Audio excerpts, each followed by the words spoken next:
Alrighty, folks. So here I am with some scotch here. Been drinking. It's pretty good.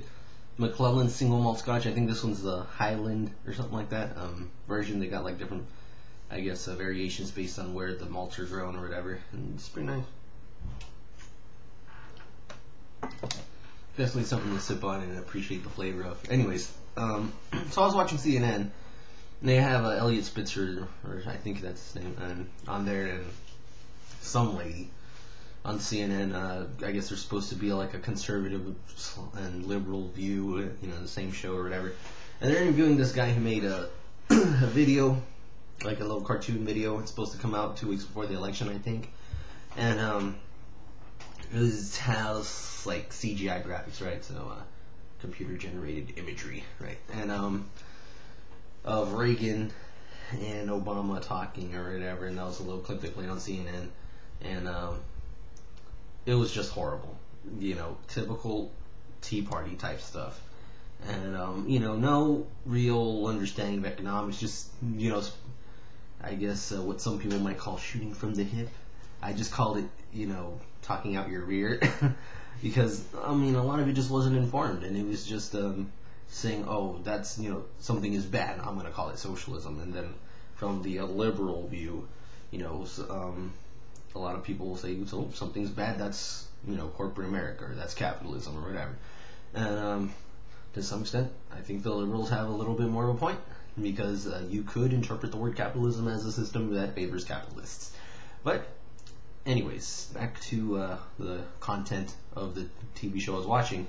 And one of the things I didn't like is that the guy they had on there was the creator of the movie, and he just did not seem to have any understanding of economics, just spewing nonsense, I guess. Elliot Spitzer called him out on some stuff, like some figures that the guy had said at some interview. And one of the cool things, and I didn't realize this, so I'm glad Elliot Spitzer got the data on this, was that, by cool I mean it was interesting and informed me, educated me, was that I think the creator of this movie, I forgot the title. Actually, I didn't forget, I just wasn't paying attention at that time. And then when they showed the clip, I started paying attention. But anyways, he said that 65% of people don't pay taxes or something like that. And Elliot Spitzer was saying how the vast majority, like 95% or something like that, of people pay taxes, even federal taxes. Just not necessarily the income tax. The income tax is only one tax. And if you look at the overall tax burden of all of the taxes the federal government has, I can't remember. Actually, now that I think of it, can't remember if it was federal and state taxes, but basically the tax burden is such that lower income people pay about 7% plus or minus of the total taxes collected.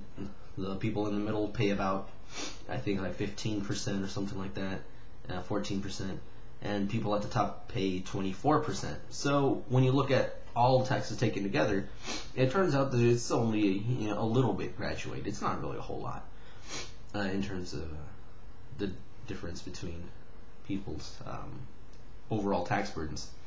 Of course, one of the things you have to look at concerning that is that income taxes do have certain incentive effects, right? If it's a tax on income, then of course the overall effect is to not get that income level to where you switch up to the higher bracket. Excuse me. And but of course, in our current system, one of the things you can use to get around that is tax deductions or tax deductible items. And so, like I was saying, I didn't really like how the cartoon was more like talking points instead of actual substance, I guess. And this is really something I see not just on TV, but in general, like in the tea parties that I've gone to, or hearing people just in daily life, I guess. When I overhear people say certain things on campus and stuff, it seems like they try to describe capitalism and socialism as if they're political ideologies when they're not. They are economic systems, right? conservatism, liberalism, those are political ideologies.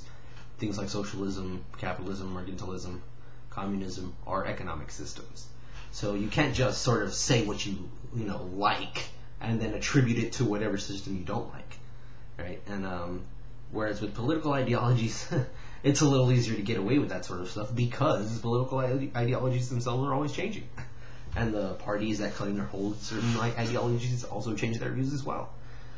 So you can get away with that a little bit more easily. And when you're talking about political ideologies, it's a little harder to do when you're talking about economic systems, because then you can say, well, no, these are facts, and what you said was factually incorrect, right?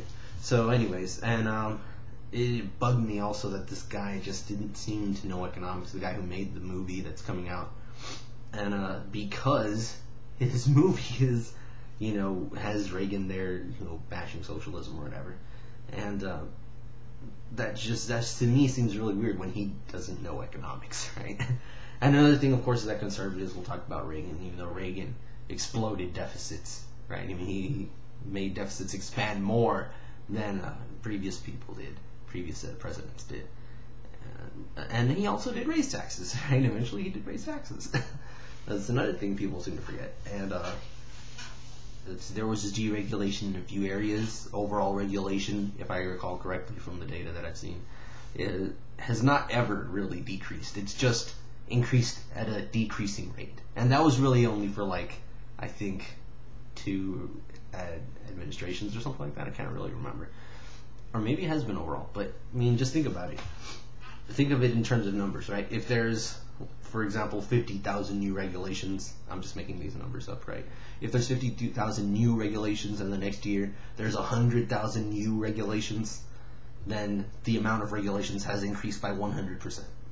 Now, if the next year the increase in new regulations is 50,000, right?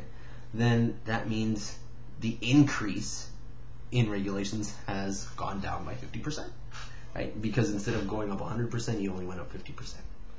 But that's still increase of new regulations. That's not deregulation. It's just slowing the rate of increasing regulation, right?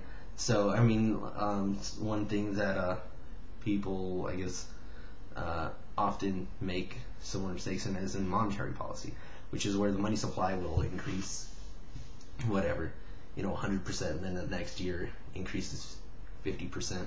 That's not deflation, right? That's in economics what they call disinflation, a lowering of the rate of inflation, right? Not necessarily a lowering of the money supply. It's a lowering of the rate of increase. So, and that's important to keep in mind. Some people might think it's wordplay, but it's not. You have to know the math involved, I guess. And what else? Surprisingly, found myself agreeing with Elliot Spitzer quite a bit in terms of the general feel of what he was saying. The actual details of what he said, no. And the reason for that was he brought up antitrust regulation, and he was talking about in capitalism, competition has to work, blah, blah, blah. And then, of course, this assumes the effectiveness of antitrust regulation. And if you can go on YouTube, probably check up DiLorenzo antitrust, and it'll probably, his lecture on antitrust will come up more than likely. And so just watch Tom DiLorenzo's presentation on that. And, DiLorenzo is spelled D-I-L-O-R-E-N-Z-O. And, one of the things that Tom DiLorenzo says, mentions is that antitrust regulation has never, well, I don't want to say never, right? On net balance has not contributed to, making competition work. It's actually worked to impede competition rather than promote it, right? And so, one of the things that is mentioned is that a lot of times firms will, other firms, right, competing firms will use antitrust suits against larger firms, because they will say, oh, look how big they are, they're encroaching on monopoly. But monopoly, unlike the neoclassical view, is not a firm concentration ratio, right? It's a process. If there's more than one firm, obviously, then there's competition. But, that was just one of the things I disagreed with Elliot Spitzer on. Another thing was that he was citing Keynesian economics, and he's saying this is basic Keynesian economics. He was right on that. Things that he was saying, creating demand through government spending, etc., and tax cuts, is Keynesian economics. Now, one of the things I disagree with him on is to say that it works, right? Works for what? Works for what end? What goal, right? Now, in terms of promoting economic recovery, it does not work. It has been debunked by professional economists already, right? Probably many times over. After World War II, a lot of Keynesian economists thought we were going to have a relapse into the Great Depression, and it didn't happen. Because one of the reasons was pent-up demand. And to that extent, Keynes, I think, did make a good point. There was pent-up demand, and as the wartime controls came off, that was one of the things that allowed recovery. Another thing was regime uncertainty during the Great Depression, which was not as much a factor post-World War II. And another thing people will say is that, well, the U.S., it had economic recovery or robust economic growth during the Keynesian policy, I guess, reign, right? The reign it had in public policy. Excuse me. Now, one of the things this ignores is that we've always pretty much had, ever since Keynesian doctrine got into public policy, it never really let up its hold, even after professional economists gave up Keynesianism. It still had its stranglehold on public policy.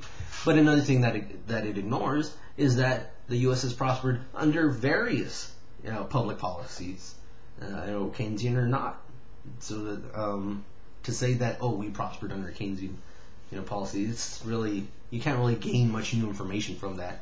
It would kind of be like saying, oh, look, this guy over there fell after I sneezed, right? That doesn't mean that my sneeze is what caused him falling, because there's other factors that are in play. So I just want to get that out there. And another thing, of course, would be the tax cut stimulus people.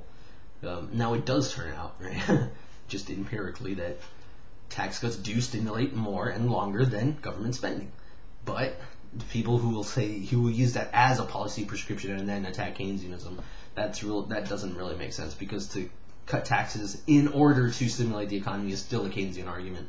And I'm not going to say it's wrong, right? The data shows that for whatever reason it tends to work. But, and I'm not one of these doctrinaire type Austrians or whatever, I don't say Keynesian economics is bad and therefore everything Keynes said was bad. I'm sure he had some good things to say. By good, I mean accurate. And, that you can take accurate things from various schools of economic thought. And I think that's one of the things that economists should do. Take the things that are most accurate, bundle them up together, and make sure that they're all logical. Use the most logical things and the most accurate things possible. And discard the things that are debunked. So I just thought that was really interesting, and I was upset watching CNN about this, so I just had to make a YouTube video. So yeah, I think that pretty much covers what I wanted to say.